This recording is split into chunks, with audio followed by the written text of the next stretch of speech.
Bismillahirrahmanirrahim. Assalamualaikum warahmatullahi wabarakatuh. Kembali lagi bersama Kak Teddy. Nah, kali ini kita akan membahas soal simulasi UTBK SNBT tahun 2023 yang dibagikan di website BP3. Nah, kali ini kita akan membahas soal terkait subtes penalaran umum. Langsung saja kita ke soalnya, ke soal nomor 1. Negara T adalah negara kepulauan dengan biaya logistik yang tinggi. Pakar logistik menyebutkan hal ini disebabkan tidak meratanya infrastruktur di negara T, sehingga tidak semua wilayah dapat dijangkau dengan mudah. Manakah pernyataan-pernyataan berikut yang memperlemah dan tidak memperlemah pendapat pakar logistik tersebut? Nah, di sini disajikan 5 buah pernyataan, kemudian kita disuruh menentukan pernyataan ini benar atau salah. Jadi ini adalah soal dengan bentuk baru ya untuk di UTBK. Oke, langsung saja kita lihat kira-kira apa yang dikatakan oleh pakar logistik ini. Nah, jadi pakar logistiknya menyebutkan bahwa tidak meratanya infrastruktur di negara T sehingga tidak semua wilayah dapat dijangkau dengan mudah. Oke, jadi fokus yang dikatakan oleh pakar logistik itu ya ini, ya tidak meratanya infrastruktur sehingga semua wilayah tidak dapat dijangkau dengan mudah. Nah, pertanyaannya adalah manakah pernyataan yang memperlemah? Kalau pernyataan di antara pernyataan ini ada pernyataan yang memperlemah, maka kita mencentang yang benar. Namun, jika dia tidak memperlemah, nah tidak memperlemah itu bisa saja pernyataannya memperkuat pendapat pakar logistik atau bisa saja tidak relevan dengan pendapat pakar logistik atau tidak relevan dengan teks, maka itu tetap dikatakan tidak memperlemah. Nah, kalau dia masuk kategori tidak memperlemah, maka kita akan memilih yang mencentang yang ini ya, pilihan yang salah. Oke, langsung saja kita ke pernyataan yang pertama. Pernyataan pertama mengatakan bahwa pemerintah membangun banyak infrastruktur baru untuk memastikan pemerataan pembangunan. Jadi di sini pemerintah tuh membangun banyak infrastruktur untuk memastikan pemerataan pembangunan. Sementara pakar logistiknya bilang bahwa infrastrukturnya itu tidak merata. Nah, sementara pernyataan satu menyatakan bahwa banyak infrastruktur yang dibangun. Jelas ini bertentangan dengan yang dikatakan oleh pakar logistik ini. Karena ini bertentangan, maka pernyataan satu ini itu dia memperlemah pernyataan dari pakar logistik. Karena pernyataan ini memperlemah, maka yang harus kita pilih adalah yang benar. Oke, mencentang yang benar. Oke, sekarang kita ke pernyataan yang kedua. Pernyataan kedua mengatakan bahwa pemerintah memberikan insentif pajak bagi industri logistik. Nah, gini ya, jadi kalau misalkan pemerintah itu memberikan kebijakan insentif pajak, misalkan perusahaan logisnya itu harus bayar sebesar 100 juta, sementara pemerintah memberikan insentif pajak, jadi perusahaan logistiknya sisa bayar 50 juta. Nih kira-kira kalau misalkan dikasih insentif pajak seperti itu, apakah infrastruktur di negara T itu akan membaik? Jelas tidak ya. Jadi pernyataan ini tidak relevan dengan pernyataan dari pakar logistik tersebut. Jadi ini nggak relevan, jadi dia tidak memperlemah. Jadi kita pilih yang salah. Oke, kita lanjut ke pernyataan yang ketiga. Pernyataan ketiga, masyarakat memilih menggunakan jasa logistik saat berada pada pulau yang sama. Nah, jadi kalau misalkan nih, masyarakat tuh memilih menggunakan jasa logistik saat berada di pulau yang sama, apakah itu dapat memperbaiki infrastruktur di negara tersebut? Tidak ya, jadi pernyataan ini juga lagi-lagi tidak relevan ya dengan pernyataan yang dikatakan oleh pakar logistik, sehingga yang kita pilih adalah yang salah. Kemudian pernyataan keempat, perusahaan logistik saat ini memastikan bahwa semua wilayah dapat dijangkau dengan mudah. Nah, pernyataan 4 ini bilang perusahaan logistik memastikan bahwa semua wilayah dapat dijangkau dengan mudah. Sementara pakar logistik di teks dia menyatakan bahwa tidak semua wilayah dapat dijangkau dengan mudah. Jelas ini bertentangan dengan pendapat dari pakar logistik tersebut. Berarti pernyataan 4 ini dia memperlemah apa yang dikatakan oleh pakar logistik tersebut. Ya, karena dia memperlemah, maka kita centang yang benar. Oke, selanjutnya nomor 5. Pernyataan 5. Konsumen itu memilih perusahaan logistik yang memberikan layanan jangkauan pengiriman yang luas. Nah, logikanya gini, kalau misalkan nih perusahaan logistiknya itu menyediakan layanan jangkauan yang luas dan konsumennya memilih perusahaan tersebut, apakah infrastruktur di negara T tersebut itu dapat merata? dan semua wilayah dapat dijangkau. Tidak ya, oke. Jadi infrastruktur tidak bakalan merata. Jadi ini juga tidak relevan dengan teksnya. Jadi yang kita pilih adalah yang salah. Kita ke soal nomor 2. Buah mangga mengandung vitamin C dan antioksidan sehingga dapat meningkatkan kekebalan tubuh serta membantu melawan infeksi virus. Penelitian terbaru menunjukkan bahwa konsumsi buah mangga dapat mencegah kanker dan menurunkan kadar kolesterol. Manakah dua simpulan yang paling didukung oleh bacaan tersebut? Oke, di sini disajikan 5 lagi pernyataan. Nah, di sini ada dua pernyataan yang akan kita pilih ya. Jadi kita akan memilih dua. Jadi ini soalnya adalah multiple choice ya. Oke, langsung saja kita lihat dulu yang ditanya itu adalah dua simpulan yang paling didukung oleh bacaan tersebut. Nah, kita kembali dulu ke teksnya. Nah, teksnya di sini membahas tentang buah mangga. Katanya buah mangga mengandung vitamin C, antioksidan, serta dapat meningkatkan kekebalan tubuh, serta melawan infeksi virus dan dengan mengkonsumsi buah mangga dapat mencegah kanker dan menurunkan kadar kolesterol. Oke, kita ke soalnya, ke opsinya, maaf. Ya, kita opsi pertama, ini dia mengatakan bahwa harga buah mangga menjadi mahal karena memiliki manfaat untuk kesehatan. Pernyataan kedua, dia mengatakan bahwa jumlah buah mangga yang dikonsumsi mempengaruhi khasiat buah mangga untuk mencegah kanker. Yang ketiga, banyak penderita kanker yang mencari buah mangga untuk pengobatan. Yang keempat, mengonsumsi mangga disarankan agar dapat terhindar dari risiko penyakit tertentu. Yang kelima, banyak produk kesehatan yang menggunakan bahan dasar ekstrak buah mangga. Oke, kita lihat dulu ya. Yang pertama dia membahas tentang harga buah mangga. Nah, harga buah mangga ini apa ya, tidak terlalu dibahas di teks ya. Jadi ini itu tidak mungkin ya, karena di teks tidak dibahas tentang buah mangga. Kemudian jumlah mangga yang dikonsumsi mempengaruhi khasiat buah mangga untuk mencegah kanker.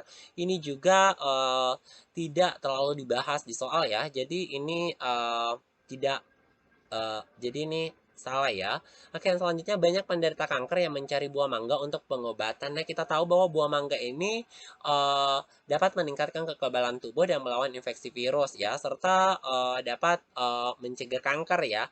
Jadi kesimpulan ini tuh didukung oleh teks. Jadi pernyataan 3 ini benar. Kemudian pernyataan 4, mengonsumsi mangga disarankan agar dapat terhindar dari risiko penyakit tertentu. Oke, jadi tidak semua penyakit ya, tapi penyakit tertentu. Dan di teks juga dijelaskan bahwa dengan mengonsumsi buah mangga dapat mencegah kanker. Jadi kita dapat terhindar dari penyakit kanker ya, salah satunya. Jadi pernyataan ini itu benar. Oke, didukung oleh teks. Nah, pernyataan yang keempat, banyak produk kesehatan yang menggunakan bahan dasar ekstrak mangga. Nah, tidak dijelaskan tuh di soal. Oke, jadi ini itu salah ya gitu. Jadi yang benar adalah pernyataan 3 dan 4 ya. Banyak penderita kanker yang mencari buah mangga untuk pengobatan dan mengonsumsi mangga disarankan agar dapat terhindar dari risiko penyakit tertentu. Oke, sekarang kita ke soal nomor 3. Kebiasaan tidur dengan posisi tengkurap dianggap buruk bagi kesehatan karena dapat memberikan tekanan pada bagian punggung dan leher yang mengakibatkan nyeri. Selain itu, tidur tengkurap juga dapat menyebabkan kesemutan. Meskipun demikian, tidur tengkurap dapat membuka saluran pernapasan sehingga dapat mengurangi dengkuran. Berdasarkan informasi tersebut, manakah pernyataan berikut yang pasti benar? Oke, nah yang pertama, orang yang mengalami kesemutan tidur dengan posisi tengkurap. B, kesemutan akibat tidur tengkurap dapat menyebabkan tidur menjadi tidak nyenyak. C, orang yang memiliki gangguan pernapasan dapat disembuhkan dengan tidur tengkurap. D, nyeri punggung dan leher dialami oleh orang yang mendengkur. E, dengkuran sebagian orang yang tidur tengkurap berkurang. Oke, kita ke soalnya dulu. Jadi yang ditanya adalah manakah pernyataan yang berikut yang pasti benar. Kalau pasti benar berarti tidak ada lagi keraguan di dalamnya ya. Jadi harus benar-benar benar berdasarkan teks di sini ya, teks nomor 3.